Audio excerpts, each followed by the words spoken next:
shira na Ewurade enyo kese media the prophet Kumchacha me say Ewurade adom wo ho ye pa na bibi trend wo social media no so eden na trend wo social media no so eye yanua aye friend Kwaku Anan enkane no ye adwuma e na titu na trend say video no na video no ene ne kasa wo de amen kasa ne kasa wo kan nyina no kafa ye papa Lawrence Tete na asema wo kan say ye papa Lawrence Tete ene wo ba bi akodi nkomo ana oba no waka kire oba no say won video na se ema no ene oba na video na se de ama Lawrence Tete Reverend Lawrence Tete ana ye papa Lawrence Tete ahwe oba na se na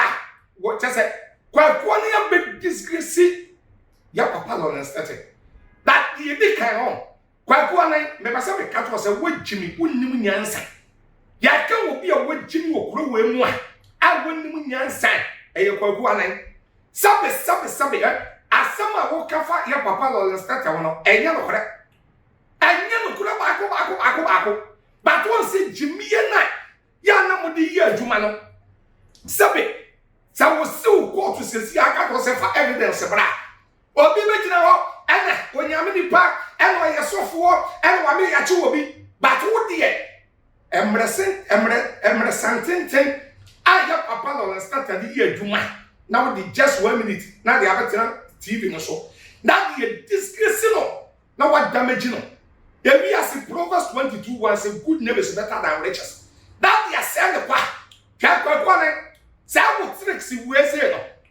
wo ye 192 na nya no wo ya ni wo sofo obidin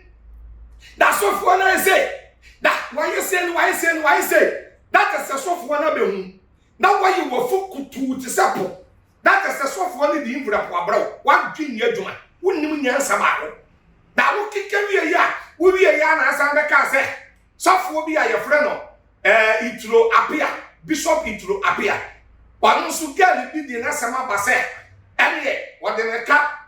$8,000 that one man 24 hours say sofo Ituro Apia emra na won me report no ho e wo CTV that Kwaku Anan ma me sa akose ye sofo Kumchacha ma me so asem pacho say TV na what so no e wa ye court pacho e wa ye court adena ya mo jimisa ye wo kuno wa ye wa ye papa no nyamfo na na do dan Kwaku fu ado no nyamfo aga na kura ye ne di aga na kuta no sabe obi de ne yele ka na obi de ne baka na to kura ntumi ntina jubiri house on kaso amini pani 24 hours na do be ma ne yele na ne ba no a obi de ne ka no de na famra kwan so e de na kokot pacho Kwaku Anan mi bisawo pacho wo no eye court won say jimiye ani sika pani sika ni bre that the bia expose na wo ya me yo expose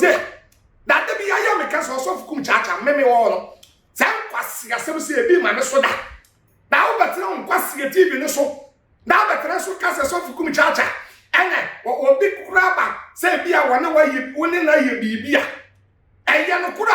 me nya sane ya ma na ma sam ne ade na nkasa me mani ni ho but say ye no kura me kura me ba be ka to say no kura ma hwe ne kama na wo ye journalist kura kwasiafo twa journalist fo no bebre di nyansa ya wo papa fo bebre wo but journalist fo kwasiafo no bebre kura wi nkrofo yere every somebody we to fit what I say na wo betina no say ena Lawrence Tete Reverend Lawrence Tete Bishop any software Ituro Apia 124 hours twa Kwaku Anan dia wo ye 192 no twa one say ekosi say and some abeka 192 no na ye 100 dia na emu 30 pa na ye no korrect 70 na ye no korrect one say wo free 92 wo dia nu ase na free ho one say wo free 92 we ba wajimi sika asofo na entumi yentuyetuye sika na ma wo a wo ntumi yentuyetuya ana wo ye won expose kase wo ebe hu a ebi handan ma wo emma wo invra po akase wo do so wan kan wasam eti expose na we ya 192 no eye 100 ya na mu 30 ye ntoro da Honorable Kennedy Japan sabe na niam bi wo no ma wo no na wonnim se kwagu anansa na wote ye efise ade ba ko ya na bi kura di bremu mo Honorable Kennedy Japan no and say Honorable Kennedy Japan oba no obeka we mame chi o secret na ewu secret ye wo mu ali won say edu ba bi Honorable Kennedy Japan be kan ye papa Charles Agena Sale ho asa say what say na nya wona bu problem na nya na secret na ewu secret ye wo mu ali won say edu ba bi Honorable Kennedy Japan be kan ye papa Charles Agena Sale ho asa say what say na nya wona bu problem na nya na fault too much na nya na fault o men kasa na fault say won wanya media man an wanya journalist obeba ne kwaku na ye fudu odo a that was listen ne buo that what the ama honorable so any time I will be an investigation ni akwachira na obeye that was kwaku na ye di that was be kan ye papa Charles Agena Sale asem that adia ya me den say last year Honorable Kennedy Japan koye papa Charles Agena Sale asole and the reverend wo usu ansa awo UK akona sole wo Ghana ha ama wona ye papa Charles Agena Sale de wo to kobodo if you say no wonnim se kwaku anan wo ye nipa boni ni sa what I say am do baby kura lighthouse sofo dark kwaku na bekense bebre and you say na wona bunim eti bidi ye de make kire wo kwaku anan sabe menyo won sa won kwa na nim kasa wo promu o sa won dede nim tietie ma wo bi nim ye che twa won se wo wie o kasa ni nyina wo wie no dia wo di be chat won se Honorable Kennedy Japan na wie ye enye fe na wie ye enye fe tiewe me so fukum chacha me wo no sabe me so wo ye me ma me bakora na ye boni ameka na ye papa ameka Honorable Kennedy Japan one ye papa ba wumi akokuma se koso ne nsa